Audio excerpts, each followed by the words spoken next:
when I see, I know leaders when I see them. I also know idiots when I see them. You can imagine the combination of both of them, the disaster it is. If you are a leader and an idiot, it's a disaster, absolute disaster. It is even worse, even more dangerous, if the very people who hold the power in their hands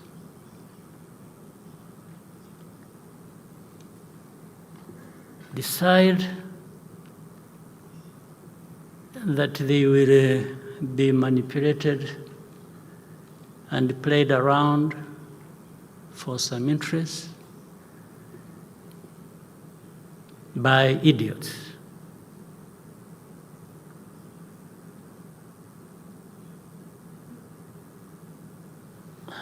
Really, you know, it is.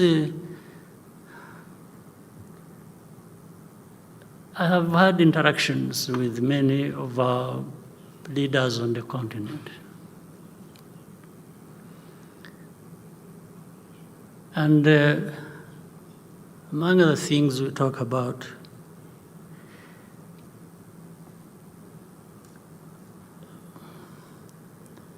is if we don't take ourselves and what we do seriously, nobody will. Nobody will take us seriously.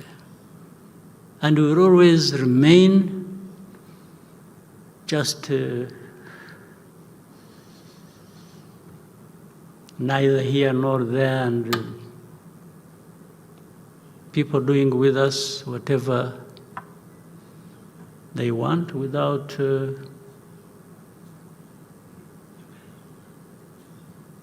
any of us asking, say, why? What is this? And then in the end we start complaining about, oh, you know, this is racism, this is blah, blah, blah, blah. Well, but I think we are the ones who drive ourselves in that kind of situation. There are things we need to be rejecting and doing so openly and without fear or favor. Why? Why can't we do that? Why are we not the kind of people? Why do we even need to have a problem like that one in Eastern Congo, needing a solution from the UN, from some countries? Why? Why can't we? There's no explanation. Now, but at another level, we have a mix of all kinds of things. And that's why we open up ourselves for manipulation. You have seen, or you know, of a so-called group of experts. A group of experts, what do? What are they expert in, actually? They're expert in what? You don't need to be an expert in anything. You just have to toe the line of those using you, of those who put you in place, including the very people from whom originate this problem as of the history that goes way back to colonial times. The colonial times that divided our people here in Rwanda, in our region, and elsewhere. So they come, they are the experts to explain the problem. The problem is not that, do you know why these Kinyarwanda speaking people are in Eastern Congo? By the way, we have the same situation, let's say, with Uganda. The southwestern part of Uganda has a whole district with a big population of Kinyarwanda speaking. And when I'm talking about Kinyarwanda speaking, I'm not talking about just speaking Kinyarwanda. These are people even who are relatives. There are people in this country, as we speak, who have their uncles, their grandfathers, who live across on the other side of the border, and others who live here in Rwanda. Like, for example, in Uganda, there has never been a problem to do with that district. It has never caused a problem between Uganda and Rwanda. No, they are taken as Ugandans. And we accept that. We're not claiming anything. Why is it not the same with Eastern Congo? There are simply Congolese who hail from Rwanda as of history, or whatever other ways they happen to have gone there. It's a fact. So, but if you are going to have an expert who is associated in a wrong way with this history, to come and say the problem is something else, not what it is exactly, don't you have a problem? So are you going to be able to address the root cause of this problem when your first thing is to distort the facts and evidence? So that's why it is easy to blame Rwanda for it.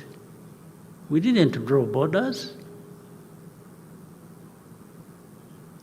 By the way, even the genocide ideology that I referred to earlier originates from that beginning of the history.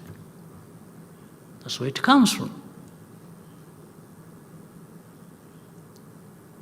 So we go on and on and on and on for how long?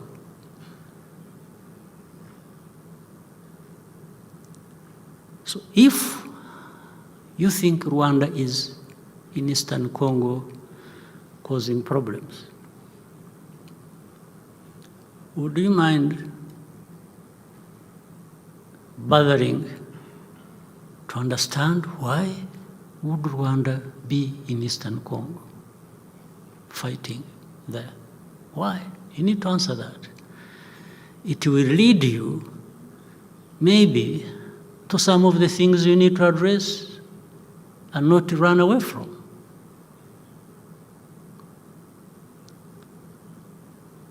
But to simply keep making statements, threatening, doing all kinds of things,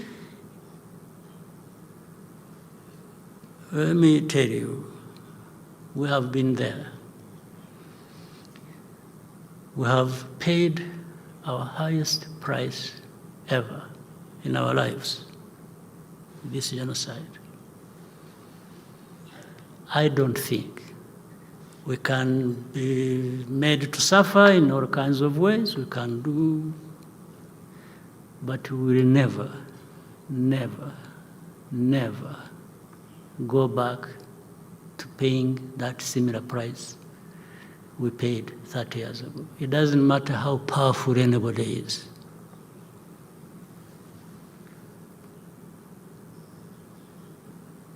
Maybe it will come to a point, if anyone insists on that, then that is maybe one way of wiping Rwanda off the map, because we will not yield an inch. Never.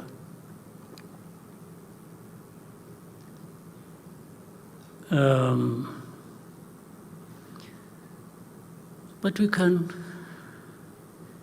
work together to look at the causes, if we are ready to listen to each other, and address that problem the right way. But if there's somebody who is saying, no, me, I don't want to address it that way, I want to address it my way, and says, you see, if you don't allow me to address it my way, I will deny you this, I will deny you that, and I will take it to China, I will take it to Russia, I will take it. And no. But Rwanda is something we can do away with, don't worry. That is called babysitting leaders, and not